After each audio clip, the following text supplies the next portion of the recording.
Malalaman mong mabait ang isang babae. Kumati yung dede ko. Aman ko lang na may gusto ka sa akin. Gusto ko yung bibingka mo. Paano kung walang buhok, wala ring damit? Hindi ka magpapatato. Ayaw mo ba nun? Utang na loob. Diligan mo na.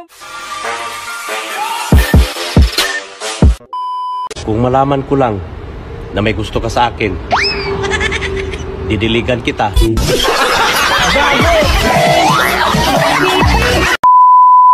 Puro ka kalokohan. Yan tuloy. Walang nagseseryoso sa'yo. Gusto mo ako magseryoso? Wow. I love you.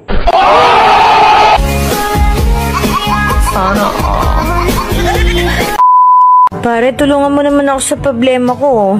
Bakit? Anong problema, Mare? Utang na loob. Diligan mo naman ako.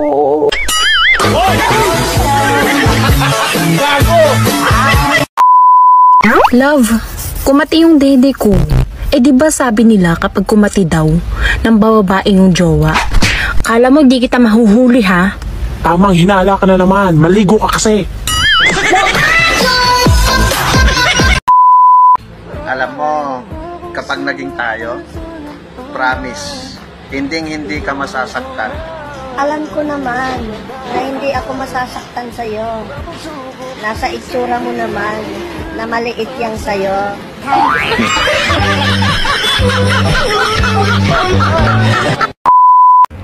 Malalaman mong mabait ang isang babae kapag maliit ang didi. Ba't sa singit ka magpapatato? Ayaw mo ba nun? Pangalan mo nga yung papalagay ko eh. Alam ko naman pangalan ko, kaya nga ako nagagalit eh. Ba't ka nagagalit? Ano ibig sabihin nun? Singit lang ako sa'yo?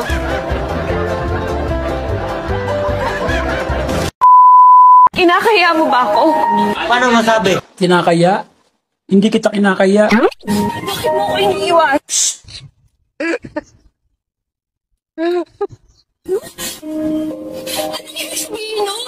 Ang ibig sabihin nun, yung panty mo butas, nakadungaw yung tilapia mo.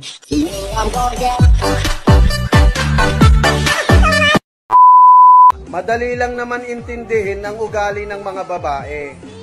Para ka lang nagtinidor ng sabaw.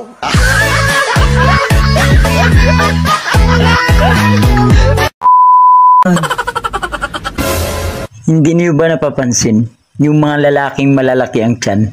Yung matataba, pag umiihi ang tatagal nila. Bakit? Hinihila pa.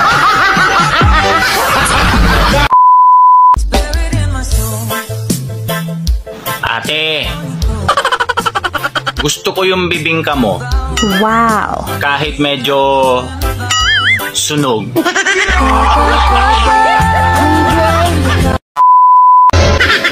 Bes, sabi mo matamis ang bibingka. Wow. Oo naman. Bakit yung natikman ko kaninang madaling araw maalat? Honey, kinakabahan ako. Baka di ko kayanin. Parang natatakot ako. Alam mo, honey, kaya mo yan. Eh, di ba meron kayong alagang ahas dati? Oo, pero takot talaga ako sa uod.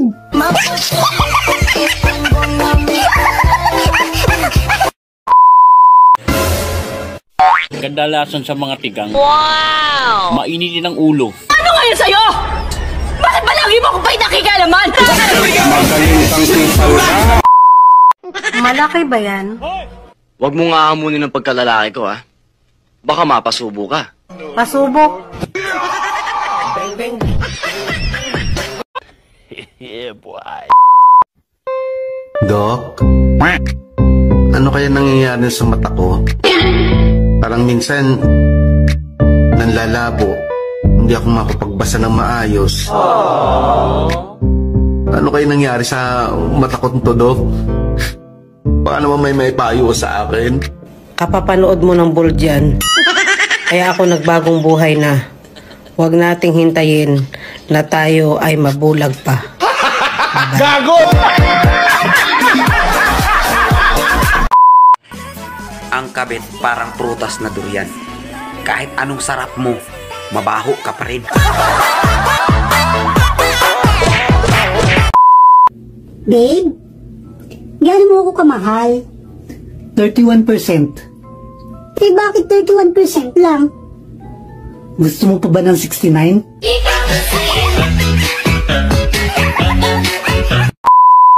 Pwedeng magtanong. Ano yun? Paano nyo ba malalaman kung tunay kayong mahal ng lalaki? Yung mga lalaking nagmamahal ng wagas? Kumakain yan kahit walang hugas. Putang ina ninyo. Nak, magsaing ka nga muna. Bakit ako na naman, ma? 4 kami magkakapatid. Ako lang inuutusan nyo. Paano ko sila uutusan? Nasa abroad sila. Nagtutulong-tulong para bilhin yung mga pangangailangan mong batugang ka. Magsaing ka na!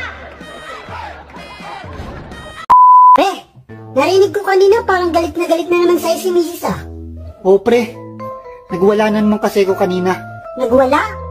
Eh bakit parang si Mrs. mo lang yung sumisigaw? Nagwalang kibo. Isayaw mo ako sa gitna ng ulan. Ano susunod dun, pare? Lagnat, pare. Lagnat.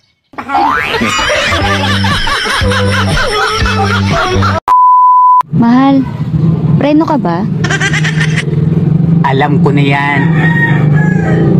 Bakit? Ako yung nagpapahinto ng mundo mo?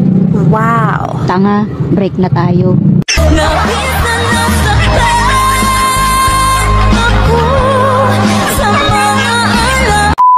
Ano na naman ang fashion sa Paris? Kung anong kulay ng buhok mo, siya rin ang kulay ng damit mo. Sabi naman, kalokohan na naman. Nakita ko itiniterno. Ibig mo sabihin, pinapas yung kulay ng buhok sa damit? Oo. Halimbawa yan, itim ang buhok. Itim ang damit. Pareho? Yes. Eh kung pula buhok? Pula rin ang damit. Eh kung dilaw ang buhok? Dilaw din ang damit. Paano kung walang buhok? Wala ring damit. Burlis na yan. Itiniterno nga eh. Fashion show. Panis yung araw-araw mong kilig. Woo! Kung wala kang dilig.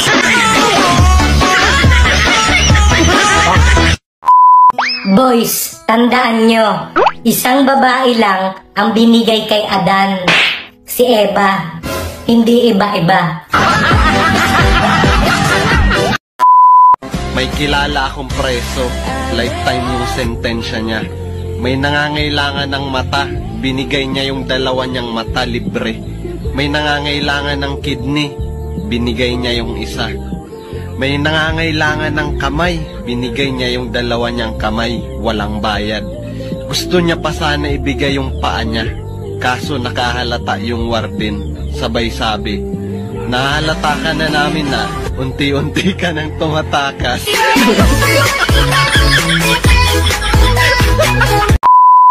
Pare, nakakatatlong asawa na ako. Bakit pare? Ano nangyari sa una? Inatake sa puso yung kinain ko. Eh yung pangalawa? Inatake din sa puso yung kinain ko. Eh yung pangatlo? Inatake rin sa puso kasi kinain mo? Hindi, ayaw kasi magpakain eh. Sinakal ko.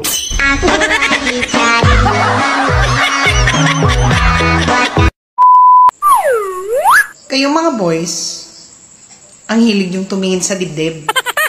Tapos sasabihin nyo, ay, yan lang. Eh kung baliktarin natin yung sitwasyon pag pinakita nyo na si Junjun. Tapos sasabihin namin, ay, ang cute.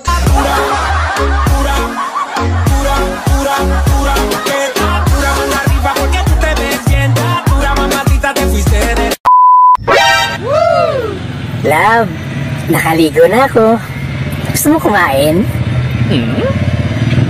Love, sa isang araw na. Ay, bakit? Pagtapos na yung ano. Yung ano? Ano mo, yung regla mo. Ang bihira ka naman. Aanin mo pa yung sandata mo kung di mo gagamit sa madugong labanan. Putang ina mo. Anong sabi mo? Hindi porke tinititigan kita, may gusto agad.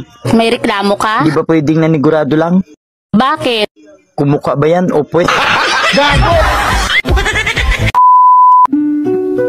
Ate, Sa isang relasyon, natural lang ang tampuhan. Kaya huwag ka nang malungkot dyan. Ang dapat mo lang gawin ay ipakita mo kung gaano mo siya kamahal. Lambingin mo at ipadama mo na siya lang ang baby mo. Padidehin mo. Gago! Tumingin ka sa aking mga mata. Alam mo, ang ganda ng mga mata mo. Kaya lang, may muta. Gago!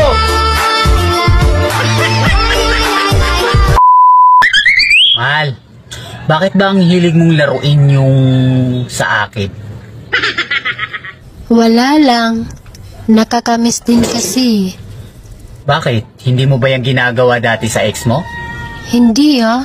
Mayroon din kasi ko niyan dati.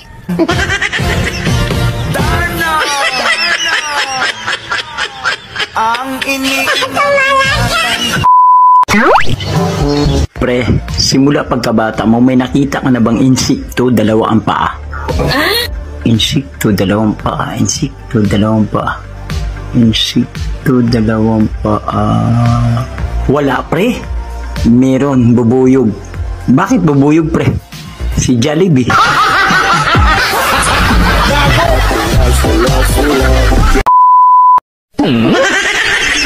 Alam nyo, baliktad. Pag sumakay ka sa jeep at sa babae. Bakit? Sa jeep, pag padagdag ng padagdag, sumisikip. Ha? Sa babae, pag padagdag ng padagdag, lumuluwag.